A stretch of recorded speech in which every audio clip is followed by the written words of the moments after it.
그러니까 일본 건축을 제가 볼 적에는 구분이 돼요. 조경, 건물, 사람. 근데 한국은 한 덩어리잖아요. 그러니까 이게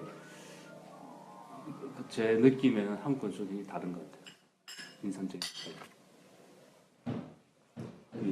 제 조그만 경험인데 제가 약간 포토그래프적인 컬처가 약간 있습니다. 사진을 좀 찍었는데요. 그 사진을 건물 사진을 찍어 보면은 제가 느끼는 게 논리적인 구조를 쭉 따라왔던 건물들이 사진 찍기가 참 쉬워요. 딱딱 찍힙니다. 어떤 구조 논리 그 안에 들어가 버리면은 굉장히 사진 찍기가 앵글에 그 사람이 말하려고 했던 바가 다 많이 들어오거든요. 최욱 선생님 같은 이게 작업을 하시는 분들 건물 찍어 보면은 안 찍혀요 이게 사진. 어디에 앵글을 대야 될지 잘 모르겠더라고요 보니까. 나는 그게 좋아. 그러니까 어떤 느낌이냐면, 네. 그러니까 그 서양 건축은 뭐 다 그렇진 않지만 굉장히 일소점 투시 위주잖아요. 파사드 위주고. 그래서 정말 이렇게 어떻게 보면 일소점 위주가 만들어낸 소점이잖아요.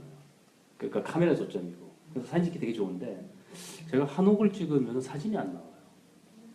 그러니까 이게 대상이 아니라 이 전체 분위기가 그 공간을 만드는 건데, 그래서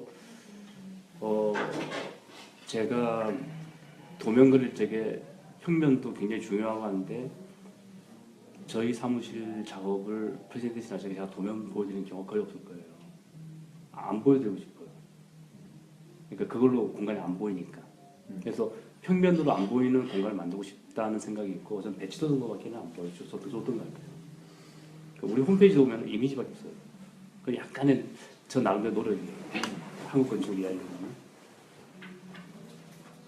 아까 그 학습 과정에서 신한리주의를 바탕으로 한리주의 학습을 하셨다고 하시는데 그게 어떤 내용이? 그러니까 제가 베니스에서 공부했기 때문에 뭐 알레로시, 뭐 그레고 이런 사람이 있었잖아요. 근데 이분들의 그 신한리주의는 굉장히 그 소셜리즘적인 바탕이었던 것 같아요. 고독성에 대한 그런 것들.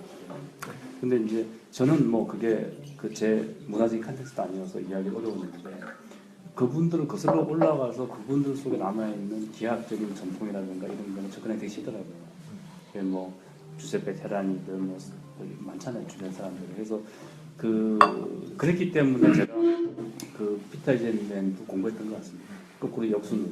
그 다시 르네상스로 갔다가 다시 돌아왔죠. 나는 막연히 그 스카파를 굉장히 영향을 많이 받았을 거라고 생각했는데 그렇지 않나요? 스카르파는 매일 보는 게 스카르파 디테일이었으니까 아마 있었을 것 같습니다. 그러니까 영향이 있었겠죠. 아니다고 하더라도 있었겠죠.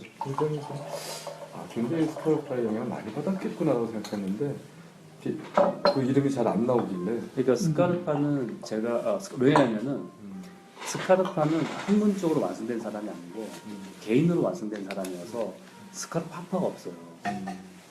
그러니까 스카르파가 베니스에서 중요한 교수였는데 제가 가서 지금 돌아가셨거든요. 76년도에 돌아가셨으니까 70년도에. 그러니까 스카르파는 그 논리적으로 가르칠 수 있는 스카르파가 존재하지 않으면 없어요. 그래서 학교에서 스카르파에 대해서 이야기하는 사람이 많지 않았어요. 근데 스카르파 디테일은 매일 봤죠. 교문이 스카르파. 여기저기 다 있었어요. 그렇죠. 교문이 스카르파. 부럽다. 학교 교문이 스카르파 디자인하고, 그러니까 스카르파 디자인하고 죽은 거를 스카르파 제자들이 완성시켜 놨던 거예요.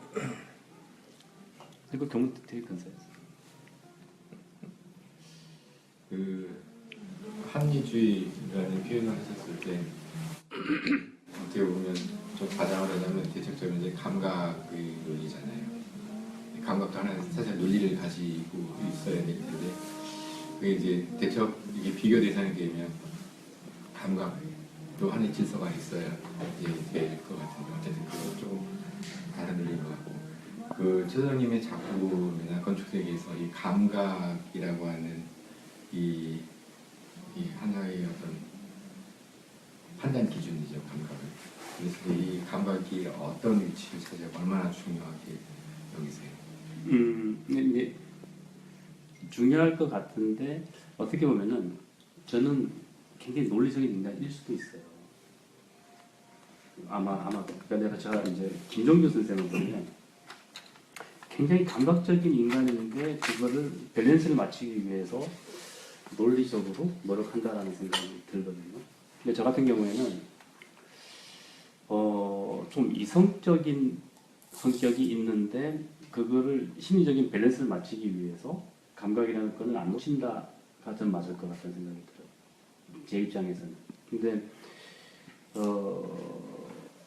그 태생은 논리적인데 어렸을 적에 제가 살아온 가정을 보면 저는 그 좀 아파갖고 집안에서 많이 지냈거든요. 그러니까 저는 집안에서 살다 보면은 모든 감각이 다 들어요. 그러니까 지나가는 소리, 뭐 빛, 그다음에 풍경 변하는 거 예민해지죠. 그러니까 저는 머리는 논리적인데 몸은 감각적인 것 같아요. 굉장히 예민하게 느끼거든요.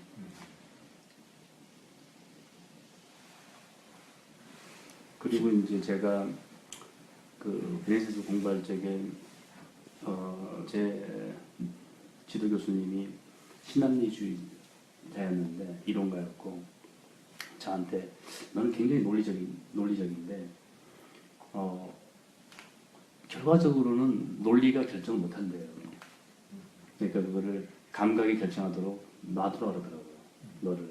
근데 그때 저는 굉장히 많이 느낀 것 같아요.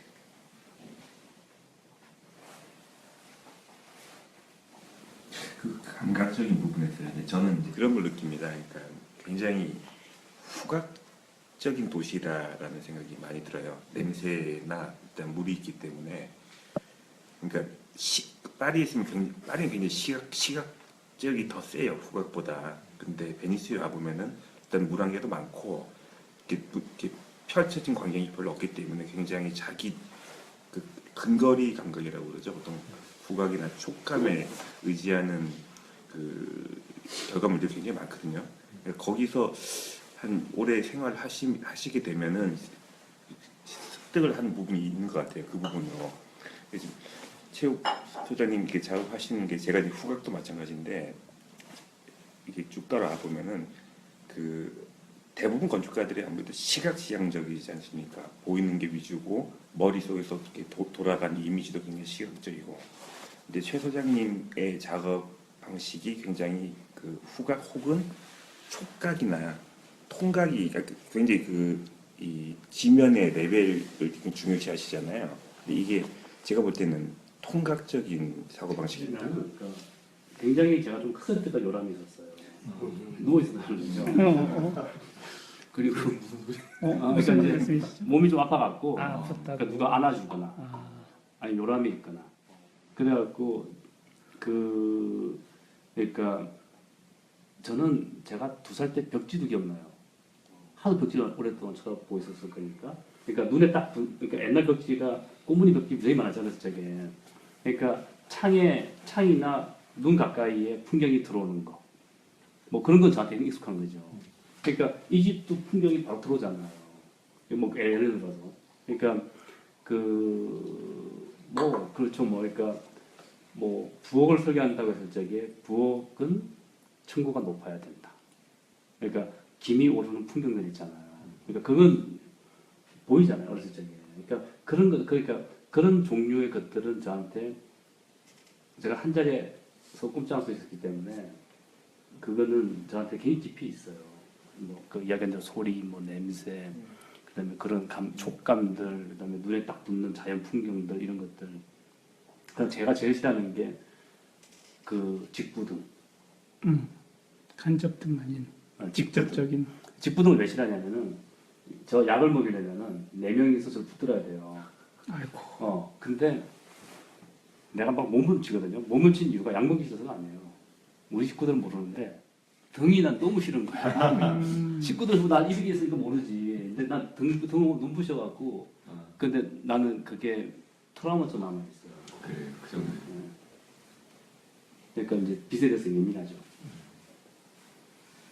그러니까 이제 그런 것들이 그러니까 몸으로 체득된 감각이 있는 거고, 그 다음에 제가 공부를 한 거 보면은 꽤 체계적이었거든요, 논리적이고, 그거는 이제 이성적으로 남아 있는 거고, 그게 섞여 있는 것 같다는 생각이죠. 제가 저를 스스로 분석해 보면. 그 두 가지는 전혀 다른 사실 논리적 체계를 가지고 있거든요.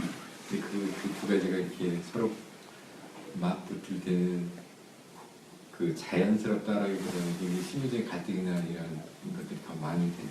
예를 들면 어떤 약간 논리 체계, 지성적인 관점에서 이 사물을 대할 때는 어떤 계약인 질서, 이 계약이 도구는 아주 굉장히 효율적이잖아요. 그래서 예를 들면 벽돌이 정확한 사이즈로 돼 있으면 만족하고, 그래서 촉각이 어떻든지 간에.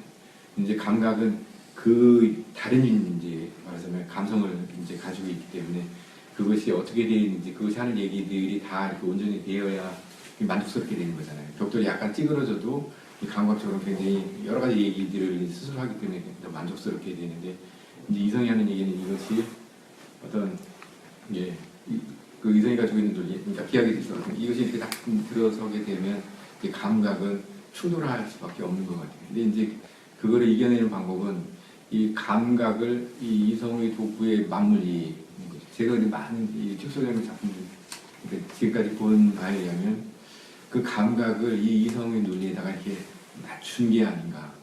감성이 그냥 스스로 이렇게 얘기하도록 준 것이 아닐 것 같아요. 제가 네. 제 느낌에. 그걸 그래서 제가 잘 아마 그두 컨트롤하고 가지 이 갈등이 그러니까는 굉장히 긴장감을 주고 그렇죠. 편안하진 않죠. 아주 편안하진 않죠. 그 느낌이 있을 거예요. 그래서 제가 이제 작업할 적에 간혹 가다가 직원들한테 많이 맡겨요. 그러니까 어느 한 부분을. 왜냐하면 제가 하면은 조금 퍼펙트하게 나와요. 급격하게 나와요. 그러니까 프로포션 같은 것도 질릴 정도로 정교하게 나와서 그거를 대충 이 정도로 해볼래? 하고 맡기고 직원이 적당히 해놓은 걸 제가 고쳐서 시공할 때 많아요. 제가 손을 잘 안 대려고 하죠. 근데 국법과 말하는 거 충돌을 사례로 될 만한 게 있나? 나는 그거 없을 것 같은데. 기술과 감각의 충돌이면 제가 그 조금 뭐 극단까지는 아닌데 여의도에 그 사업이 그 저한테는 그렇게 와닿았어요. 시공에서 하자는 거지. 지금 가고 있는 거기도 아까 말한 최저 공사까지 차리고 거기도 시공회사가 그렇게 했습니다.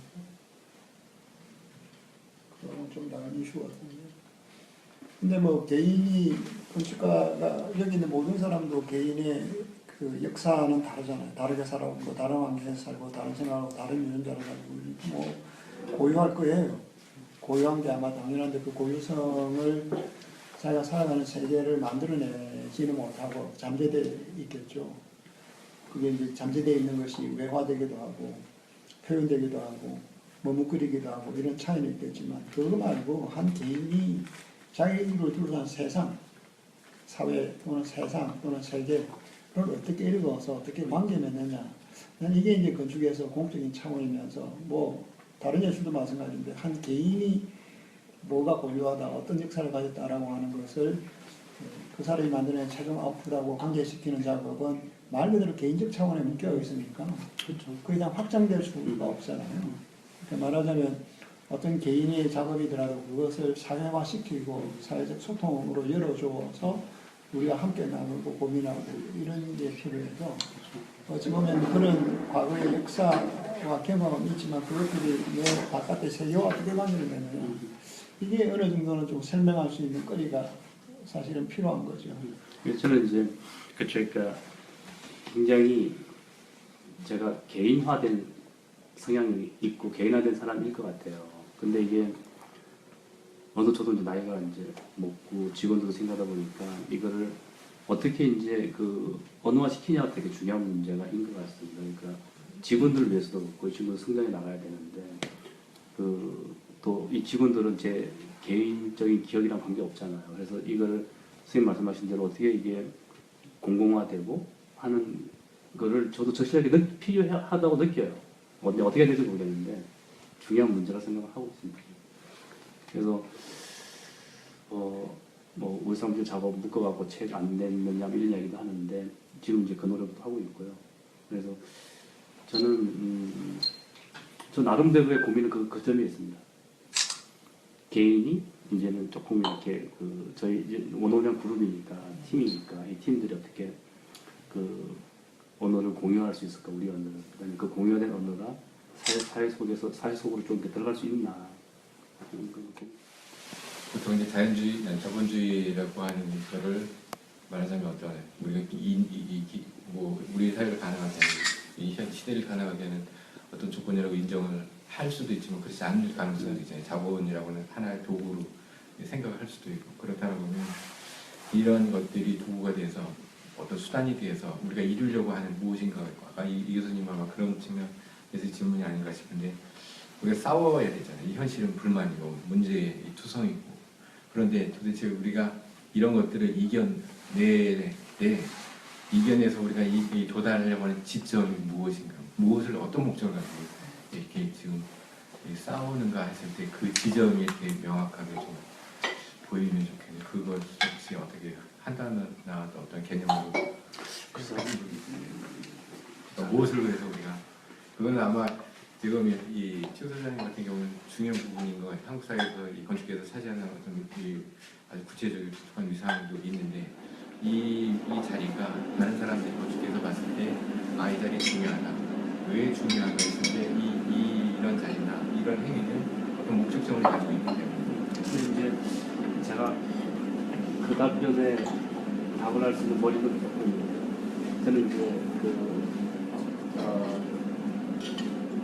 몇 가지 레퍼런스를 보고 자기가 이제 쫓아가는 건 있잖아요. 그렇게 비교해서 설명드리면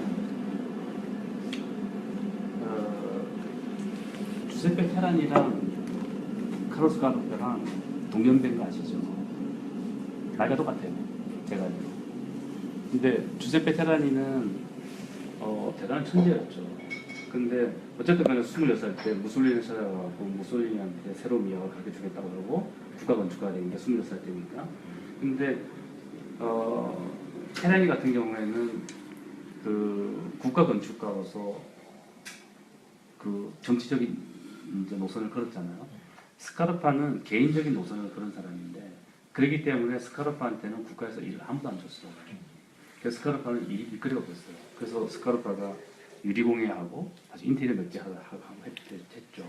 근데 건축가로서 누가 공헌을 지대하게 했을까라고 보면 두 분 다일 거는 같지만 스카르파는 어쨌든 개인의 그 노력으로 한 그 이루었잖아요. 근데 그건 되게 중요한 교훈도 주고 있거든요. 그러니까 크게 뭐 프로파간다는 없었지만, 근데 저는 제가 한국 사회에 돌아와서의 현실을 보고 저는 사실은 이 현실에서 그 어떤 그 특히 그때는 이제 자본주의라는 게 그냥 전 세계적인 그때 이슈가 됐었고 그랬을 적에 제 판단은 그냥 개인적인 작업을 하는 쪽으로 저를 몰고 갔던 것 같습니다. 그래서 이제 또 그 제가 이 베니스 떠나기 한 1년 전에 그 타프리가 무슨 말을 했냐면은 이 수업에 들어온 너희들 다 천재인 줄 거래요. 그러면서 이 수업에 들어온 너희들은 이 세상을 변화시킬 수 있다고 믿을 거래요. 그런데 천만의 말씀. 너희들은 세상을 변화시키지 못한대요. 자본주의가 이렇게 심화되는 상황에서는 건축가 할 역할이 별로 없대요. 다만 우리는 지성인으로서의 그 질문할 수 있을 뿐이지 건축가가 시대를 바꿀 수 있는 그런 사회는 이미 지나갔다. 그래서 우리가 할 수 있는 일을 너희들 스스로 모색해야 된다고 얘기했거든요. 그러니까 그런 교훈이랑 뭐 몇몇 사람들의 이야기 등등 합쳐져 갖고 저는 제가 일찍부터 저 나름대로 가야 될 길을 빨리 모색을 한 것 같아요. 그러니까 그 큰 이야기보다는 작은 이야기. 뭐 그쪽으로 간 것 같아요. 한국 사회가 실망 부분이 있었고.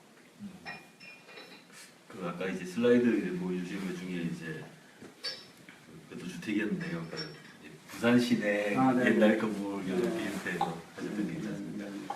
되게 인상적이었는데 여기 와서도 그렇고 저 건물 생각나는지 있죠. 그러니까 제가 제 뭐 어린 시절에 뭐 그런 기억들 특히 주택이면 이제 많이 좀 이제 담으려고 하시지 않으셨을까 싶어가지고 좀 그 이점은 저한테는 항상 좀 존재해요.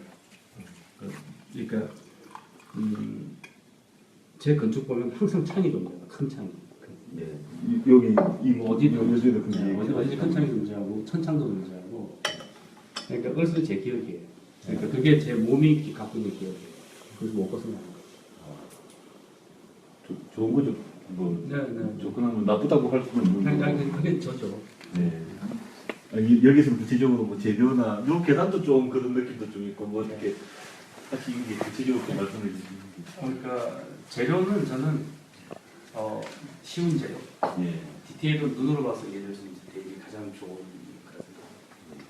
그러니까 뭔가 디테일 봐서 이거 어떻게 만들어서 하는 이게 스트레스거든요. 그러니까 재료도 이 재료가 뭐지라고 생각하면 저는 스트레스 준다 생각해요. 그러니까 스트레스 안 주고 편안하게 제일 우리 쉽게 딱 보일 수 있는. 네. 그수 있으면 제일 좋겠다. 예. 그 다음에 이제 크기, 이제 사이즈죠. 그러니까 크기라는 게 적당한 어떤 그런 스케일 잡으시면 되겠고, 그 다음에 저는 건축에서 제일 중요한 게 간격. 그러니까 스케일보다는 간격. 예. 그러니까 이 공간과 저 공간 사이의 간격. 예. 이 공간과 저 공간 사이의 간격.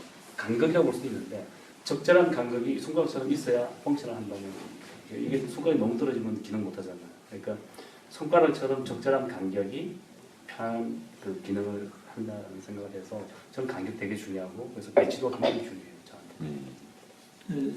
긴장보다는 편안함. 그럼 진선 미가 있다면 진이나 미보다는 선? 뭐 그렇게. 베누스타스, 유틸리타스 뭐 이렇게 나가잖아요. 베누스타스, 유틸리타스, 포미타스 이렇게 나가잖아요. 아까 섞였겠지만 어쨌든 저는 그러겠지만 네, 가장 네. 나는 유틸리타스가 중요하다고 생각합니다. 그러니까 그거를 도외시는 절대 안 하죠. 그거를 중심에 놓고 나머지를 그게 맞춰나가겠다. 이 간격이라는 게 보통 이제 공간이 주는 성격도 좀 관련 있는 것 같아요. 예를 들어서 실납적이라고 하는 것은 어쨌든 이 간격이 판을 유지는 장내에 좀 약간 벗어나는 그런 성격이 있는데 여기 앉아 있는 것 옆 건물하고 이렇게 가는 것들 보니까 약간 건물이 이 건물하고 같이 약간 이 힘의 파장 같은 것들이 서로 작용을 한다는 거예요. 너무 벌어져 있으면 이게 힘이 작동을 안 하는 거고 너무 딱 붙어 있으면 이게 또 오히려 역반응을 일으키는 그런 건데 적절한 뭐라 그럴까 이게 좀 그게 있는 것 같아요. 그러니까 이제 지붕 각도나 벽체도 조용의 문제가 아니라 산세랑도 다 관련이 있어요. 그러니까 산세가 이러기 때문에 이 각도가 받쳐주면 좋겠다 다 그런 거죠. 그러니까 그것도 어떻게 보면은 그 자연과의 어떻게 보면 옛날부터 그런 말 2000년 들어서 특히 미술 쪽에 많이 쓰고 있는 관계 미학이라고 하는 우리나라도 오래됐지만 오래된 옛날에도 서양에서 그걸 아예 관계 미학이라고 릴레이셔널 스테디라고 따로 잡아서 동양 미학이라고 생각하는데 그냥 그렇다고 생각하면 되는데 보통은 예술적이거나 예술적이지 않더라도 뭔가를 만들어내는 사람은 뭔가 만들어내는 그것이 가지고 있는 인텐시티, 한편으로는 긴장, 충돌 혹은 극렬한 우리를 이제 계속 흔들고 내 안에 있는 타자를 대면하게끔 타자를 내세우고 이런 쪽이라고 한다면 그거보다는 우리를 편안하게 만들고 조용하게 만들고 전통적으로 흔히 말하면 보수적이라고 하는 미학들. 그러니까 이것도 이제 현대 건축이나 현대 그 디자인에서는 굉장히 현대적인 거죠. 미술 그게 굳이 한국이라고 얘기 안 해도 서양 현대 건축 보면 인터페니트레이션에서 외부 이제 상호작용하고 간을 그렇고 이렇게 하는 공간이 흐르고 이게 딱 절단하지 않고 바로크적이지도 않고 어떤 면에서는 르네상스적인 면에서 다사적이죠. 그래서 그런 면에서는 좀 아까 말하가들 반대편에서 생각이 드는데 문제는 강제걸보다 하지만 근본적으로 내가 건축이라고 하는 영역, 건축이라는 의미, 건축이라고 하는 매체를 통해서 내가 이루고자 하는 가치가 무엇이고 그 가치가 어떻게 말하자면 공유됐으면 좋겠다. 그 가치가 왜 나는 소중하다고 생각되는지 이제 이것이 결국 마지막 건축가로서의 적인 투장이라고 나는 생각해요. 이게 전장이죠. 그래서 자기의 고유한 체계를 거기서 확보하고 소통하고 싸워나가고 다른 건축가고 나는 이게 중요하다고 생각합니다. 근데 그 지점을 어느 정도 이제 확보를 해야 되는 게 제일 중요한 과정인 것 같아요. 그러니까 이제 아까 선생님이 이제 그 얘기하다 보니까 피타리온 이야기하는데 저한테는 30년 전 일이거든요. 많이 잊었죠. 그치만 이제 그 얘기하게 나와서. 근데 어떻게 보면은 그런 것들이 자양분은 됐을 것 같아요. 근데 결과적으로 보면 여기에 어떤 우리 앞에 있는 위대한 건축가의 헤리티지는 없는 것 같아요. 헤리티지는 없고 그것들이 공부하는 과정에 하는 것이었고 나를 리마인드 시켜줘서 나를 또 어느 쪽으로 좀 더 질서를 잡아준 건 있겠지만 이것 딱 보고 어떤 위대한 건축가의 뭔가가 있다라지만 트레이스를 우리가 찾아낼 수는 없을 것 같아요. 찾아내는 건 좀 먹힐스럽고 그렇죠. 그런 면에서는 어떻게 정확하게 말하자면 그 건축적인 아버지 아키텍처 파더는 없는 거죠. 엔시스는 없는 상태죠. 어떻게 보면 그 파더라고 그러면 한국의 자연, 한국의 어떤 습성, 에토스, 한국의 파토스 뭐 이런 것들이 저는 그러면은 저한테 더 좋은 칭찬이거든요. 그런 거. 그러니까 이제 이 테이블을 많이 지난다서 제게 직원들 동그라미만 그리거든요. 근데 저는 그러니까 어떤 장소에 테이블 지날 적에 저 산서부터 저 산 단면으로 끝나가요. 그러니까 장소가 중요하기 때문에 그래서 얘가 정말 빛을 받는 게 좋은지 반사하는 게 좋은지 무거운 게 좋은지 그러니까 나무로 할까요 철로 할까요 돌로 할까요 이 문제를 알려는 거죠. 그래서 어떻게 보면은 저는 감각의 은행인 거죠. 그렇죠. 감각으로 세계와 관계를 맺는 거죠. 그러니까 이제 저는 그 제가 한국적이 되고 싶은 것이 아니라 이 땅에 작업하고 있기 때문에 이 땅의 조건이 중요한 거죠. 사람이 만약에 제가 딴 나라 작업한다면 저는 제 언어 안 쓸 것 같아요. 근데 그것도 있잖아요. 여기 아까도 얘기했지만 이걸 잘 알아서 관계하는 방법이 영어로 말하면 이제 컨정션적인 방법이다. 디상션이 아니잖아요. 근데 대부분 이쪽은 컨템포러리한 사람들 디상션 쪽으로 많이 써서 언어가 강렬하고 그래서 그 디상션의 주는 폭발력이 있기 때문에 이제 소위 말하면 스타가 되기도 하고 근데 이게 컨정션이라는 게 스타가 되기 힘들단 말이죠. 왜냐하면 감각들이 다 나쁘게 말하면 이상적이고 좋게 말하면 굉장히 유니버설하지만 굉장히 세련되어 있는 리파인드 되어 있지만 이게 싱귤러하지는 않다. 누구나 할 수 있을 것 같은데 굉장히 잘했다. 이런. 그래서 이게 싱귤러하지는 않을 것 같다. 뭐 이런 얘기를 하니까 그런 지점들이 결국은 어떤 내가 하고자 하는 아빠 어른들이 이제 만나서 이 시대를 하나 그려내는 것이 과정일 것 같은 생각도 들고. 지금 제 입장에서는 싱귤러한 현상은 아닙니다. 지금 최혁사장의 작품들에서 보면 적어도 한국 세계에서는 한국 건축계에서는 싱귤러한 싱귤러하다는 것은 그 언어가 싱귤러한 것이 아니라 다 보편화된 것들이 싱귤러한 정도까지 익스트림해서 체육이라고 하는 하나의 고유한 것들을 만들어내는데 이 고유한 것이 색이 다르기보다는 이미 주어져 있는 개념들이나 공간들이나 감성들이 이렇게 모아져서 누구도 만들어내지 못할 정도로 그걸 가장 높은 경지에 올려놓았다 이렇게 얘기할 수 있는 게 나는 더 맞는 얘기 같아요. 싱귤러하다는 것은 높은 곳에 올라갔기 때문에 싱귤러한 것이지 그것을 이렇게 분야하고 해체하고 조금 더 나누다 보면 그게 아까 말한 어떤 우리가 파고들 수 없는 언어가 있다거나 파고들 수 없는 구성이 있다거나 형식이 있다거나 공간이 있다거나 물성이 있다거나 그렇지는 않은 것 같고 우리가 다 이해할 수 있는 것들이 실적되어서 높은 경지에 올라가 있는 것 같은 그런 느낌이 든다는 거죠. 그런 의미에서는 싱귤러 안 하는 것들이 싱귤러 되도록 이렇게 모아놓은 것 같아요. 그 말씀 저도 공감하는 부분도 있고 이해도 되고 선생님 말씀하신 것도 저도 남도 이해가 되고 근데 이제 제가 거부하는 거는 사실은 아까 스타가 되는 그거는 제가 굉장히 거부해요. 저는 될 수 없는 사람입니다. 논리적으로 싫어하기도 하고. 싫어요. 네. 그러니까 스타가 되는 게 싫다는 것이 아니라 인류학적으로나 뭐나 사실은 그렇게 뛰어나게 앞서는 사람들이 필요할 거예요. 그렇게 나가야 뒤도 쫓아가니까. 근데 그 세계가 지금 자본주의 사회에서는 굉장히 극단적으로 몰고 가 있어요. 근데 그 건축은 저는 안 하고 싶다는 생각이 있어요. 그러니까 그렇게 안 되고 싶다. 저는 그게 전 세계적으로 이런 이야기일 것 같아요. 근데 그게 우리 피 속에 그럴 텐데 그게 지금 많이 없어졌잖아요. 근데 그거를 좀 끄집어내 올 수는 있어도 저는 제 인생에서 기쁠 것 같아요. 그 지점에서는. 그래서 제가 가고 싶어하는 거는 지금 뭐 당장은 그 정도 이야기라는 걸 갖고 오셨으면 좋겠다 싶은데.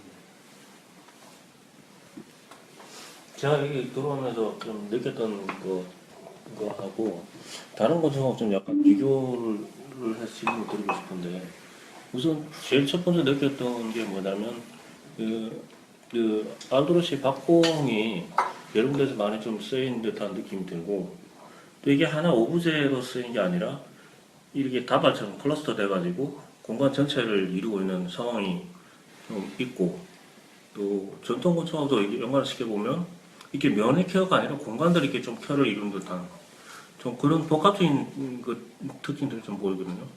이런 주택 말고 혹시 다른 그 건축을 통해서 이 비슷한 성격을 좀 건축적으로 표현을 한다거나 구현해낸 작업이 또 따로 있으신가요?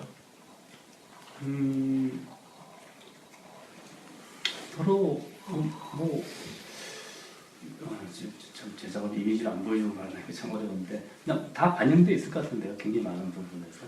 아까 들어오면서 제가 말씀을 좀 잠깐 드린 게 있는데, 마치 이게 건물들이 앉은 게 보통 이게 10월 작은 사찰들 보면 뭐 산신각 있고 요사체가 있고 뭐 이런 등등의 건물들이 있지 않습니까? 몇 개가 앉혀 있는 듯이. 그러니까 제가 미리 말씀드리면 제가 그 손이 발달했다 그랬잖아요. 그러니까 잘 그릴 수가 있어요. 빨리 만들 수가 있고. 근데 제가 그 대학 다닐 적에 홍대 다닐 적에 항상 제 사이트는 산이었어요. 왜냐하면 함부로 조형을 못 만들어내니까. 평지면 너무 쉽잖아요. 근데 저는 뭘 하고 싶냐면은 경사지에 한국적인 배치를 앉혀보는 게 제 과제였어요. 그래서 그게 뭐 제가 몇몇 선생님들을 거쳤지만 뭐 알도시, 류, 신남주의자들, 뭐 비타이젠맨 뭐 등등등 선생들을 거쳤지만 그 제 마음속에는 한국적인 배치를 경사지에 앉혀서 뭔가 만들어 내고 싶다는 거는 잠재적으로 있었고, 이 집은 뭐 모르겠어요. 그냥 그 잠재력이 조금 나온 걸 수도 있고. 그렇죠. 그러니까 제 건축에는 레이어가 사실은 굉장히 많아요. 그러니까 보면은 그 우리나라 풍경처럼 이렇게 레이어들이 쭉 있어요. 이미 다 얘기했던 얘기인데 뭐 다 얘기했던 건데. 근데 알도르시에 대한 영향은 잠재력으로 있겠죠. 워낙 뭐. 근데 디학은 흐트러지는 디학이 없이 너무 단정하지 않아요? 너무 단정한 건 합리주의에서 왔겠지만, 보통 거기서 말하는 합리주의라고 하는 것은 실제로 그 현실과 만나는 방식, 가장 경제적이기도 하면서 기술적이기도 하고, 또는 이미 그 주기 가지고 있는 레프레젠테이션 하는 방식하고 미디어가 가장 합리적이다 하고 판단해서 쓰는 거죠. 그러니까 근데 뭐 사선을 쓴다고 하면 이제 딱 시메트리컬하게 쓰는 거죠. 에시메트리를 한다거나 옆으로 이렇게 날아가는 건 아닌 거. 그렇죠. 선도도 다 마찬가지로 굉장히 직선이고, 곡선을 써도 곡선은 그 합리적인 선 안에서 움직이는 것이 그냥 뭐 설명 안 되는 곡선이 없는 것처럼, 아마 그런 데서 합리적인 경향들이 아직 이렇게 몸에 남은, 아까도 태어날 때 놀라지라고 그랬습니다. 아마 그런 건 아까도 감각과 이성 사이에 뭐 충돌하는 건 없을 것 같은 게, 감각들을 다 이성으로 비춰지고 다 서려나간다는 느낌 확실하거든요. 내가 생각하는 대로 감각을 질서를 잡아나가니까. 거기서 엎드러진 거라든가 아까 말했듯이 현실이 있으면 내가 뭔가 세계를 만들 때 현실이 저항한다거나 충돌이 난다거나 혹은 이게 안 되는 것들이 혼적으로 남아있는 것들을 찾기가 힘들어요. 기술의 문제든 이성의 문제든 감각의 문제든 거의 다 이게 완벽하게 통제하고 있다는 느낌이 들거든요. 뭐 이건 지능이가 더 그렇겠죠. 근데 다른 데 가면 이제 내가 통제할 수 없는 것들이 나타날 수밖에 없고, 그건 어쩔 수 없는 양상입니다. 오늘 우리 토론하지 않아요.